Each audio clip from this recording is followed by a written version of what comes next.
성의 열매는 사랑과 희락과 화평과 오래 참음과 자비와 양성과 충성과 온유와 절제니 이 같은 것을 금지할 법이 없느니라. 아멘. 뉴저지에 사시던 장모님께서 소천하신 후에 우리 식구들이 다 잘 있는지 안부를 묻는 분들이 참 많으십니다. 너무나 염려해 주시고 기도해 주셔서 감사를 드립니다. 우리 처가댁 식구들 다 잘 계시고요. 저희 처 강사라 사모는 이번 주 금요일날 하와이로 다시 돌아옵니다. 본래 딸 5이 있는 집이에요. 근데 그 중에 딸 4은 모두 장모님과 참 가까운 곳에 살면서 왕래를 자주 했었습니다. 저희 처만 미국 정반대쪽 이 하와이에 와서 뚝 떨어져 살고 있었기 때문에 어머님을 자주 뵙지 못하는 그런 아쉬운 마음이 있었어요.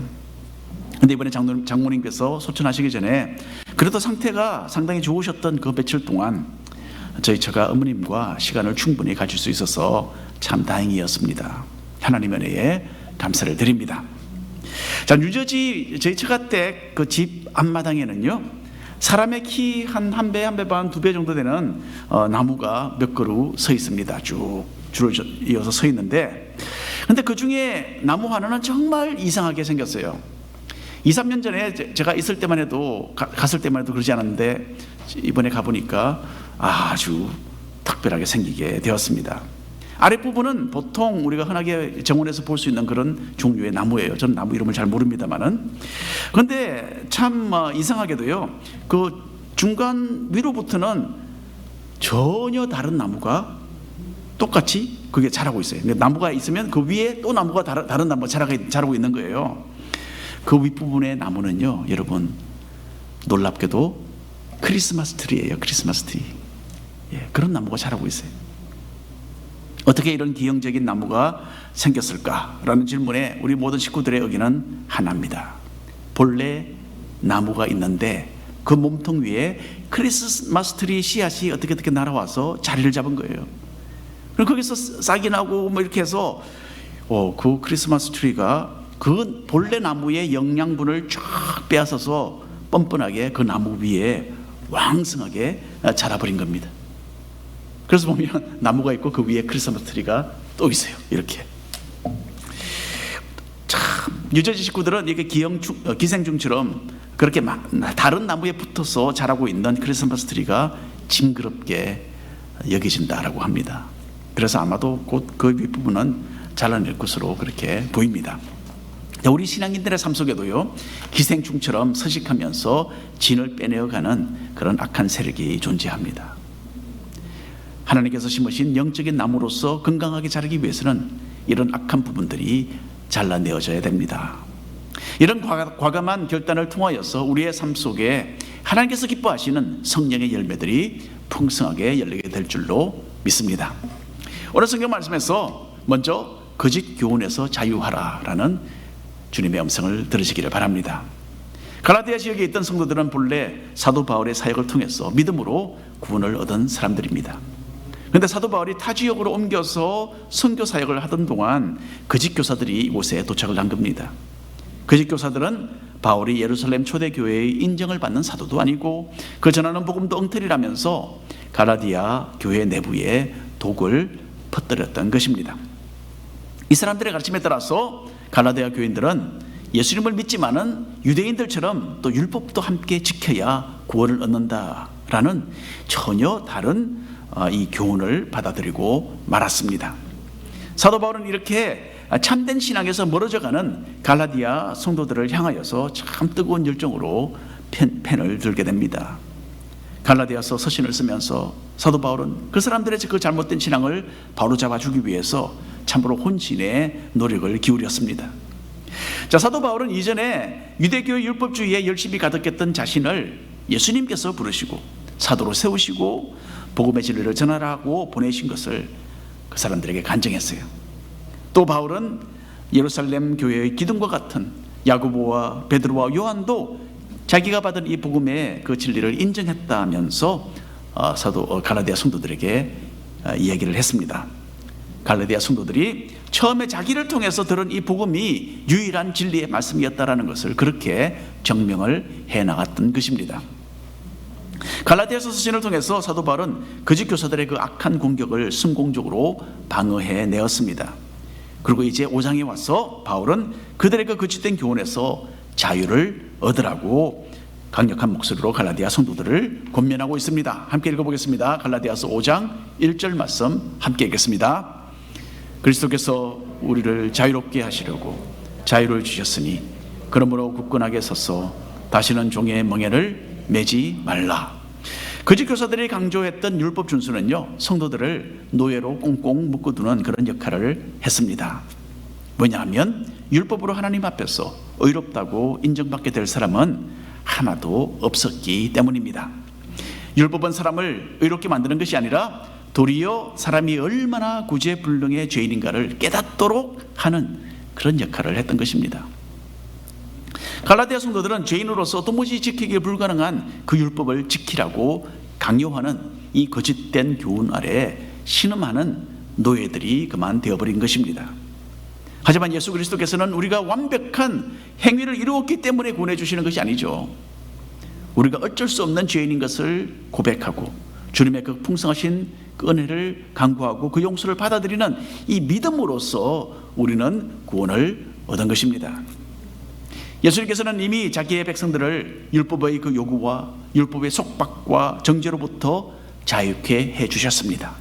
예수님을 믿기만 하면 아무런 조건도 없이 누구나 용서와 함께 죄에서 씻음을 받도록 허락해 주신 것입니다. 사도 바울은 이제 이런 자유를 이미 얻었는데도 다시 이 율법의 노예로 돌아가려고 했던 갈라디아 성도들을 향하여 이 거짓된 교훈에서 자유하라라고 외쳤던 것입니다. 갈라디아 사람들은요, 하나님의 선택받은 백성 유대인들처럼 되기를 원했습니다. 유대인들은 스스로를 종교적으로 탁월하게 이방인들보다 앞서가는 사람들이요, 하나님의 율법을 받은 전통과 역사가 있는 그런 민족이라고 자기 자신들을 내세웠기 때문입니다.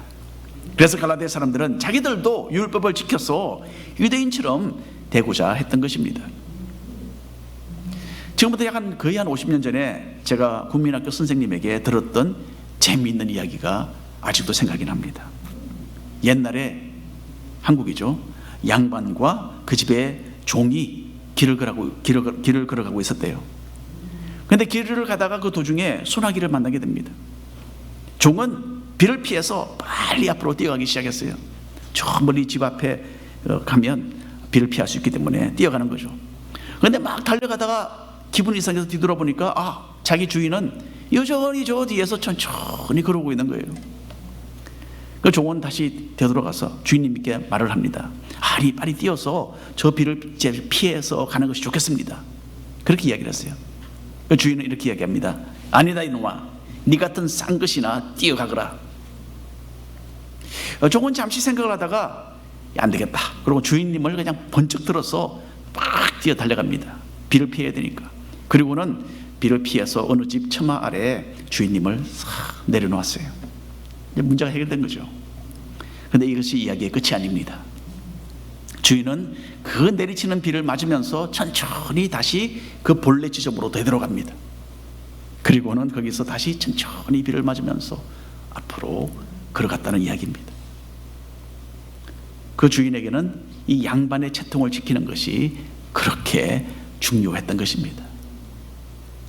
갈라디아 교회 사람들은 이런 식으로 영적인 양반이 되어보려고 했습니다. 유대인들처럼 하나님의 율법을 준수하는 것 같이 자기들의 겉모습을 잘 포장하는 종교 생활을 선택했던 것입니다. 그런데 이 잘못된 선택은 예수님이 자기들을 번쩍 들어서 해방시켜 주셨던 그 율법의 속박 아래로 다시 되돌아가는 것을 의미했던 것입니다. 갈라디아 사람들은 믿음이 아니라 율법 준수의 이 겉모양으로 하나님께 의롭게 인정받고 구원을 얻고자 시도했습니다. 그리고 자신들도 율법을 지키지 못하는 거룩한 사람이라고 자신들도 거룩한 사람이라고 주장을 했지만 자신들도 율법을 다 지키지 못했던 유대인들의 그 율법의 정죄 아래 이들도 함께 떨어지고 말았던 것입니다. 여러분, 이것은 믿음을 저버리는 행위였어요. 예수님께서는 십자가에서 죽으심으로 우리를 대표해서 율법의 모든 요구를 이미 완성시켜 주셨습니다. 그런데 이 사람들은 예수님의 하신 일은 다 필요 없고 자기들의 힘과 노력으로 하나님 앞에서 의롭게 되어보겠다라고 사실상 선언하고 있었던 것입니다. 갈라디아서 5장 7절부터 9절까지 말씀 큰 목소리로 여러분 함께 읽어주시기 바랍니다.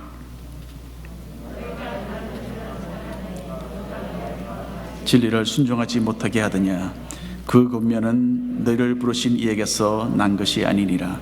적은 누룩이 온 덩이에 퍼져 있느니라.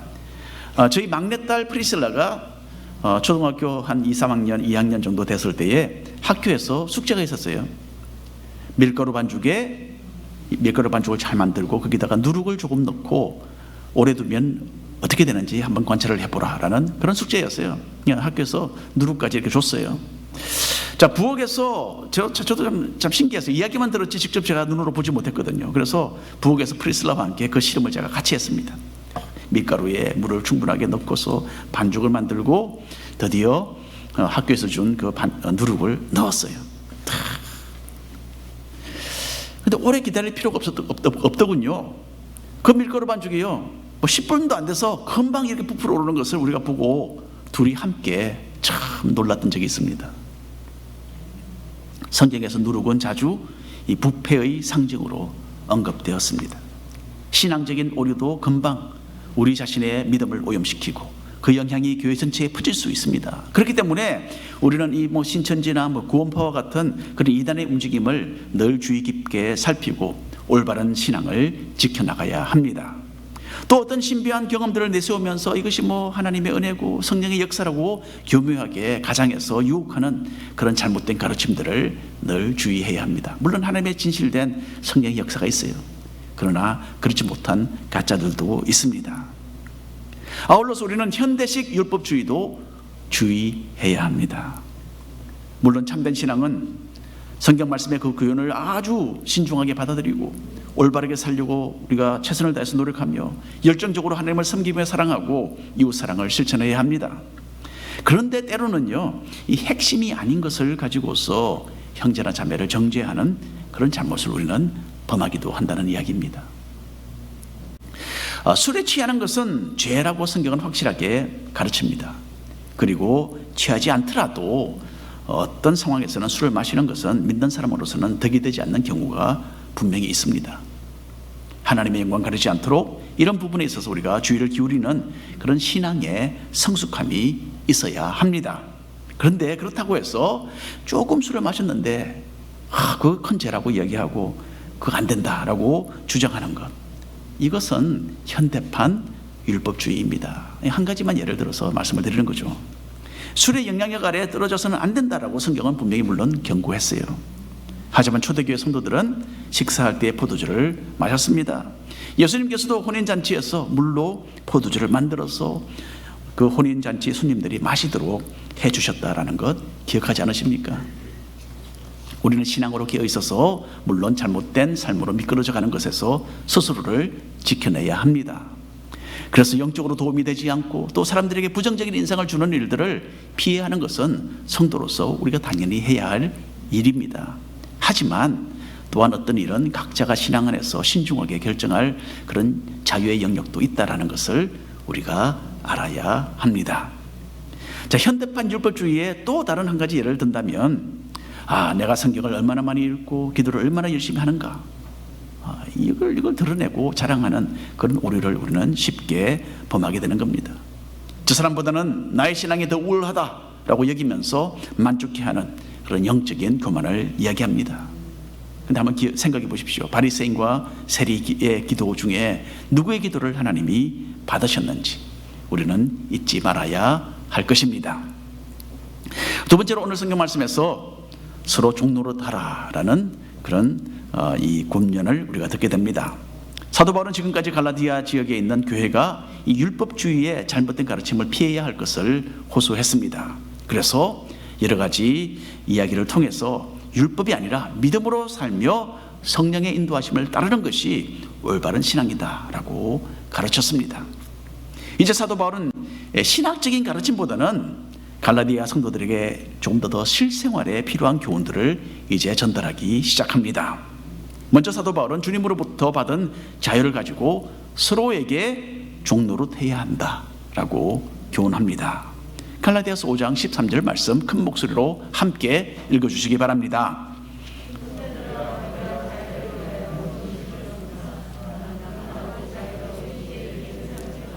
오직 사랑으로 서로 종노릇하라. 갈라디아 사람들은 예수님을 믿고서 이 율법의 속박에서 자유를 얻었습니다. 하지만 이 자유를 가지고 제멋대로 행동하며 방종하는 것은 성경의 가르침이 아니다라는 이야기죠. 성도는 주님이 주신 그 자유를 가지고서 형제와 자매를 사랑으로 섬겨야 합니다. 그래서 사도 바울은 우리가 영적인 자유인들이지만은 이제는 사랑으로 서로에게 종의 노릇을 해야 한다라고 역설을 하고 있는 것입니다. 교회 내에서 서로를 향해서 겸손한 사랑으로 섬기고자 하는 마음 자세가 우리 모두에게 필요합니다, 여러분. 그렇지 않아요, 여러분? 우리는 다 편하고 싶어요. 저도 마찬가지입니다. 그냥 하루 종일 들어놓으면 좋겠어요. 편하고 싶어요.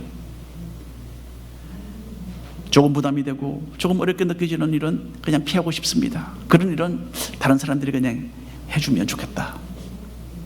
귀찮은 일, 또 힘든 일 다른 사람이 해주고 나는 그냥 편안하게 있을래. 그런 마음이 누구나 있는 것입니다. 그런데 여러분, 우리는 잘 기억해야 합니다. 주님은 제자들의 발을 씻어주시면서 너희도 서로에게 이렇게 하라 라고 가르치셨어요. 기억나시죠? 주님은 우리가 어떻게 서로를 섬겨야 할지 거기에 대한 모범을 보여주신 것입니다. 누가 그 발 씻어주고 싶었겠습니까?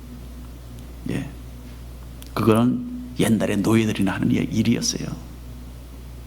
가장 낮고 가장 고된 일을 하는 그 노예, 종의 모습을 취해서 다른 사람을 섬기라라는 주님의 말씀이었어요.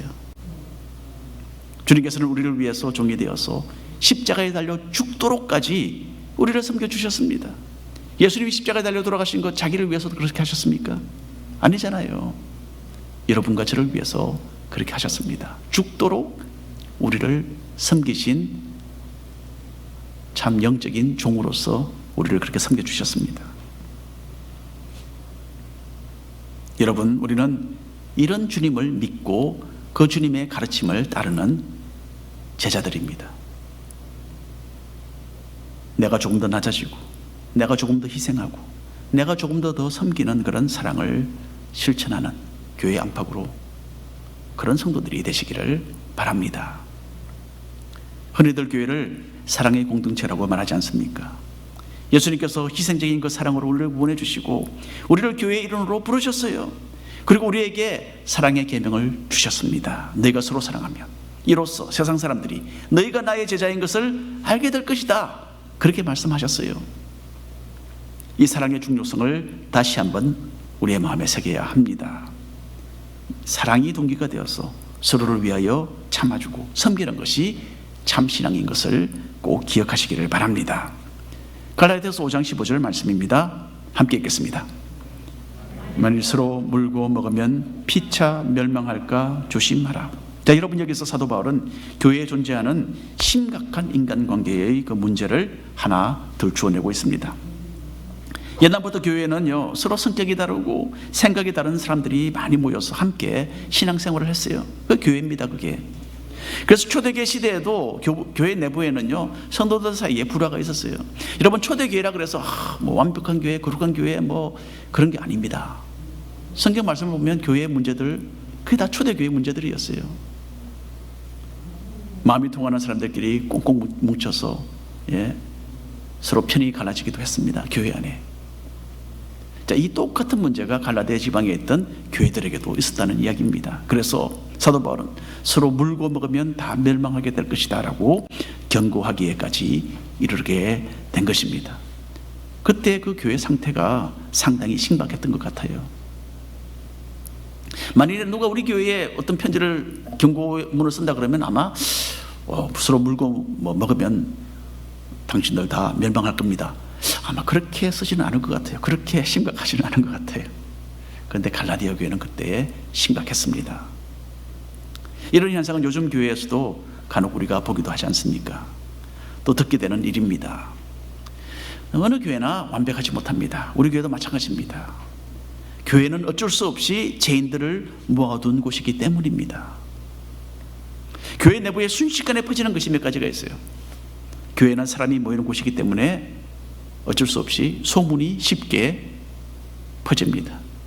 그런데 제 경험으로 보면요, 대부분 터무니없는 소문들이에요. 귓속말로 말 전하기 게임을 하잖아요, 아이들이. 그 말이 엉뚱한 말로 둔갑하는 것 금방입니다, 여러분. 따라서 무슨 이야기가 들려도 아마 그분은 그러지 않을 거야, 뭐 잘못된 이야기겠지, 그렇게 먼저 일단 생각을 가지면 참 좋겠습니다. 이 소문과 연결해서 오해와 미움도 교회 안에 참 잘 퍼집니다. 우리는 항상 참 지극히 제한된 그런 어떤 한 부분을 보거나 듣고서 큰 판단을 내립니다. 그 전체 상황을 아래 위로, 위로 아래로, 또 왼쪽으로 오른쪽으로 앞뒤로 잘 우리가 보지 못합니다. 관찰하지 못해요. 어떤 한 단면적인 것만을 보고 우리가 어떤 판단을 내립니다. 전체 상황을 다 볼 수 없기 때문에 우리의 판단에는 많은 오류가 있을 수밖에 없습니다. 여기에 우리의 감정까지 개입되면 나중에는 후회의 말을 하거나 또 어떤 그런 잘못된 결정을 우리가 내리게 되는 겁니다. 또 한 가지는 자기를 높이고 다른 사람을 낮추어 보는 그런 교만이 그 흉한 모습을 교회에서 드러내기도 합니다. 우리는 다른 사람의 과거나 또 어떤 다른 어떤 배경을 운운하면서 그 사람을 죄인 취급하는 그런 오류를 참 쉽게 범하게 됩니다. 주님께서 우리의 어떤 신분이나 우리의 어떤 선한 행동을 통해서가 아니라 십자가에서 흘리신 자신의 그 보혈로서 우리를 씻어서 정결하게 하셨다라는 것을 진정으로 우리의 마음속에 믿는다면 우리는 다른 사람에게 그렇게 할 수 없습니다. 어떻게 하면 더 사랑할 수 있는지, 어떻게 하면 더 참고 이해하며 기다려줄 수 있는지, 어떻게 하면 더 낮아진 모습으로 내가 다른 사람들을 섬길 수 있는지를 고민하는 그런 성도님들이 되시기를 바랍니다. 마지막으로 오늘 말씀 가운데 성령의 열매를 맺으라는 주님의 음성이 있습니다. 예수님께서는 열매로서 그 나무를 알게 된다라고 말씀하셨죠. 좋은 나무에는 아름다운 열매가 맺히고 못된 나무는 나쁜 열매를 맺는다라고 말씀하셨습니다.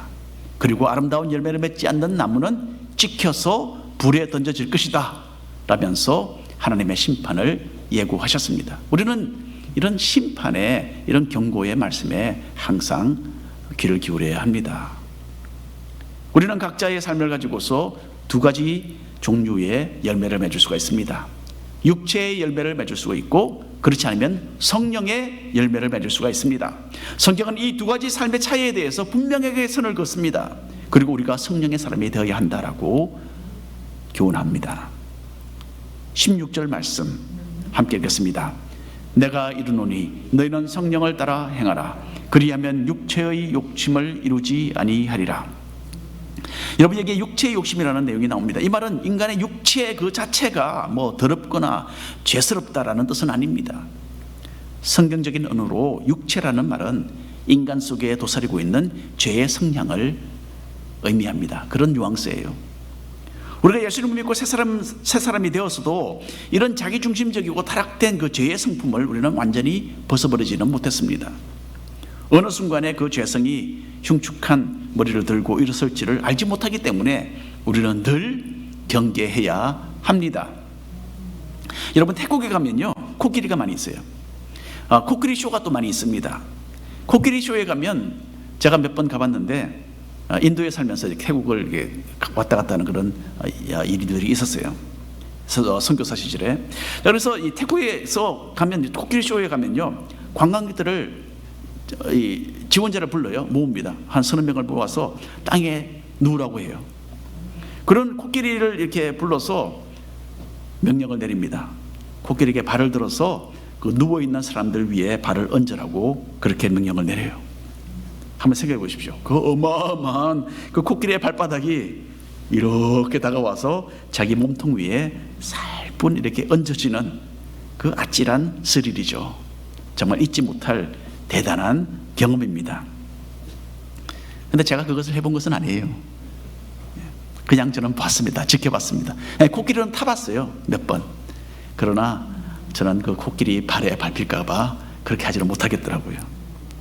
간혹 이런 쇼 가운데 사고가 발생하기도 합니다. 여러분, 서커스 공연도 마찬가지잖아요. 그러다가 사고가 나서 조련사가 다치거나 짐승에 찢겨서 죽는 경우도 있습니다. 저는 동물을 완전히는 믿지 않습니다. 어떤 동물이든지 예고 없이 그 야생적인 본능이 발동할 수 있기 때문입니다. 우리 인간의 죄악된 성향도 마찬가지예요. 여러분, 주님의 은혜로 거듭난 우리지만은 우리는 아직도 이 육체의 욕심에서 완전히는 벗어나지 못했습니다. 가만히 내버려 두면요, 우리는 자연히 어둠의 일들을 찾아가게 되어 있어요. 5장 19절부터 21절까지 말씀 함께 읽겠습니다.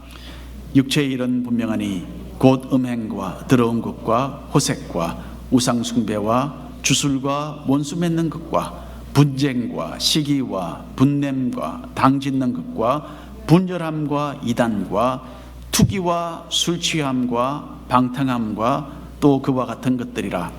전에 너희에게 경계한 것 같이 경계하노니 이런 일을 하는 자들은 하나님의 나라를 유업으로 받지 못할 것이요. 15가지 죄악이 제목이 여기에 적혀져 있습니다. 이게 이것만이 아닙니다. 더 있습니다. 하지만 대표적인 육체의 열매를 여기서 언급을 했습니다. 육체의 열매라는 것은 우리 죄악된 우리의 삶의 그런 열매라는 뜻이죠. 자, 혹시 여러분 이 가운데서 15가지 중에서 마음에 걸리는 부분이 있습니까? 한번 여러분 살펴보시기 바랍니다.